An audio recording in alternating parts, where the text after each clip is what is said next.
कृष्णाय वासुदेवाय हरये परमात्मने प्रणतः क्लेशनाशाय गोविंदाय नमो नमः। श्री कृष्ण कहते हैं कि कोई व्यक्ति, कोई जीव जंतु, कोई भी शरीर से सुंदर नहीं होता। किसी भी मनुष्य का शरीर अति सुंदर है, उससे सुंदर नहीं माना जा सकता।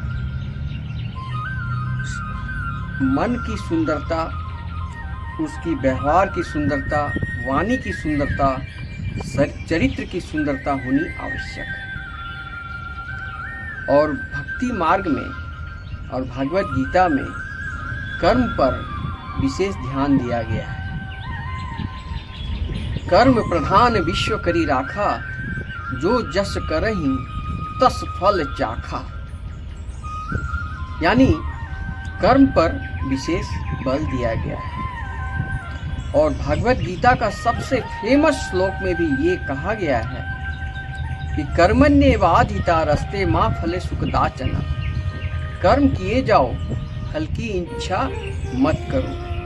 क्योंकि जब तुम फल के तरफ ध्यान देने लगोगे तो तुम्हारा कर्म करने का जो एटीट्यूड है उसमें परिवर्तन होने लगता है और इससे तुम्हारा माइंड डाइवर्ट हो जाएगा। इसलिए तुम निस्वार्थ भावना से कर्म किए जाओ, फल देने के लिए तत्पर हैं। श्री कृष्ण परम ब्रह्म परमेश्वर फल देने के लिए, ये यूनिवर्स, ये कायनात, हर जीव जंतु को फल देने के लिए तत्पर तैयार है। बस तुम्हें कर्म करना पड़ेगा। कर्महीन एक रामायण में, रामचरितमानस में तुलसीदास जी ने भी एक महान संदेश दिया है। वो है क्या? सकल पदार्थ ही जग माही, कर्महीन नर पावत नाही। यानी संसार में सभी प्रकार के पदार्थ हैं, मगर कर्महीन के लिए कुछ भी नहीं है। एक साइकिल भी खरीदना उनके लिए, उनके बस से बाहर है। 2 वक्त की रोटी का जुगाड़ भी उनके बस के बाहर है। इसलिए गीता के अनुसार, भगवत गीता अध्ययन के अनुसार, भगवत ज्ञान के अनुसार कर्म को प्रधान श्रेय दिया गया है। इसलिए कर्म करो। अब कर्म किस प्रकार करोगे ये सोचो।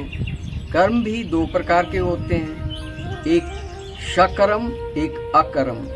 सकर्म का मतलब सात्विक कर्म, सकारात्मक कर्म। अकर्म का मतलब कर्म तो बहुत कर रहे हो लेकिन कोई फल नहीं मिल रहा है, सफलता नहीं मिल रहा है, बार बार असफल हो रहे हो। क्यों? कि तुम्हारा कर्म सही नहीं है। तो कर्म के 2 रास्ते होते हैं, एक भौतिकवादी और दूसरा आध्यात्मवादी। तो भौतिकवादी कर्म में करो, उसमें भी 2 प्रकार के होते हैं। जो किसी विज्ञ गुरु के गाइडलाइन में जब कर्म करते हो तो तुम्हें भौतिकवादी कर्मों में काफ़ी सफलता मिलती चली जाएगी। लेकिन आध्यात्मवादी में भी गुरु का आदेश और विज्ञ गुरु का गाइडलाइन में अगर अध्यात्म जीवन में जाना चाहते हो, वहाँ भी तुम्हें सफलता मिल जाएगी। लेकिन हमारी ज़िंदगी में जो सांसारिक जीवन है, जिसे हमारा कुछ कर्तव्य होते हैं, जैसे माता के पिता के प्रति जो मेरा कर्तव्य है वो मुझे करना है, पत्नी के लिए जो मेरा कर्तव्य है वो भी मुझे करना है, पुत्र पुत्रियों के लिए जो मेरा कर्तव्य है वो भी मुझे करना है। इसके लिए मटेरियल वर्ल्ड में, ये भौतिकवादी दुनिया में लोगों के साथ मिलना जुलना, कार्य करना, उसका सदुपयोग करना जरूरी है। और प्रत्येक चीज़, कहते हैं ना, क्रोध, लोभ, मोह, माया जो भी बना है, भगवान ने बनाया है, सबका अपना अपना जगह में सही है। इसका सदुपयोग करें, दुरुपयोग न करें। जिस प्रकार क्रोध अगर पुरुष में क्रोध न हो तो वो बेकार होता है, लेकिन क्रोध का सही प्रयोग करना चाहिए। जहाँ अन्याय हो वहाँ पर क्रोध काम आता है। लेकिन किसी क्रोध की अग्नि में इतना न मत जल जाओ, किसी से नफरत किया क्रोध में इतना मत जलो, उसकी आग में जलकर तुम खुद ही भस्म हो जाओ। इतना क्रोध भी अच्छी है। हर चीज़ का सदुपयोग और दुरुपयोग बना हुआ है।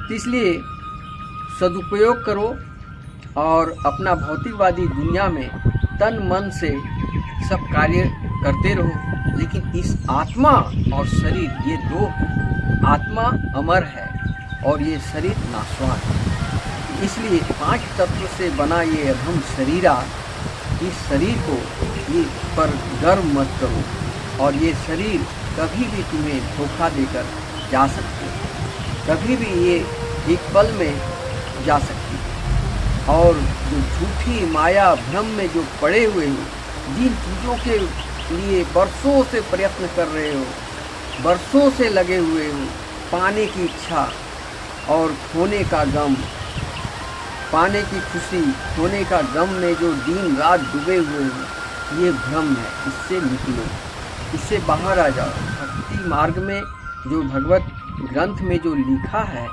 कि कर्म करते जाओ, फल की चिंता मत करो, और कर्म किसी भी के गुरु के आदेशानुसार करो तो तुम्हें सफलता मिल जाएगी।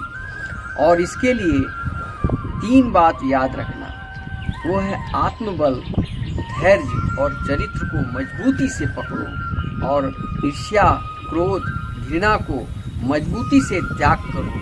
इससे तुम्हारा विकास के मार्ग में बाधा बनता है।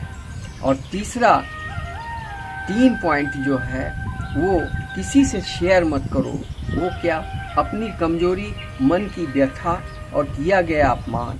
ये 3 बात अगर तुम शेयर करते हो तो तुम्हारी ज़िंदगी में नकारात्मकता बढ़ती जाएगी और तुम सक्सेस होने से रुक जाओगे, सक्सेस नहीं हो पाओगे। इसलिए इन 3 बातों को शेयर मत करो और 3 बातों को त्याग करो, ईर्ष्या, क्रोध, घृणा को, और आत्मबल, चरित्र और धैर्य को मजबूती से पकड़ो। ये भागवत गीता का परम तत्व ज्ञान है, इसको समझो।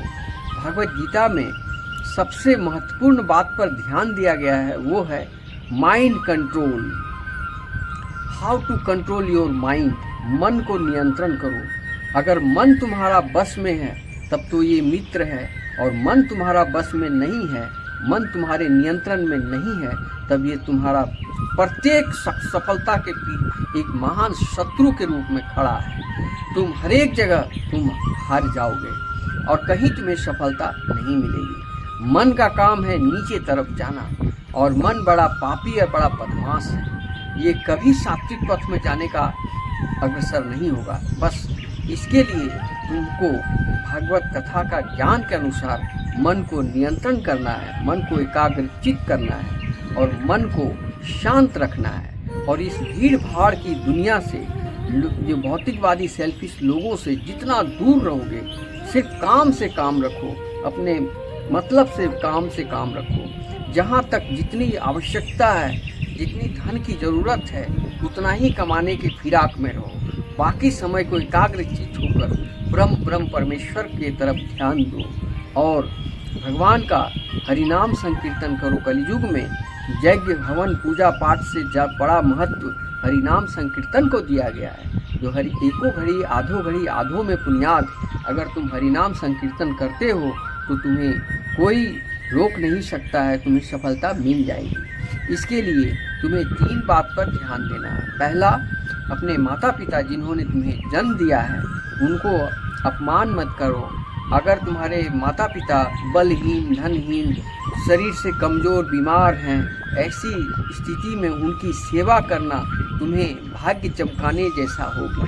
ये सुनहरा अवसर को हाथ से जाने मत दो, ये बहुत बड़ा मौका मिला है। दूसरा, गुरु जिन्होंने तुम्हें शिक्षा दिया उनको अपमान मत करो, उनको सम्मान करो, श्रद्धा करो, उनको पर विश्वास करो, देखना तुम बहुत आगे चले जाओगे। तीसरा, यूनिवर्स, ब्रह्मांड, ब्रह्मा का द्वारा बनाया हुआ ब्रह्मांड, जिसमें तुम्हें हवा, पानी, जल, अग्नि, सूर्य, चांद, नवग्रह, उपग्रह, सभी ने हर जीव के लिए कुछ न कुछ उपकार कर रहा है।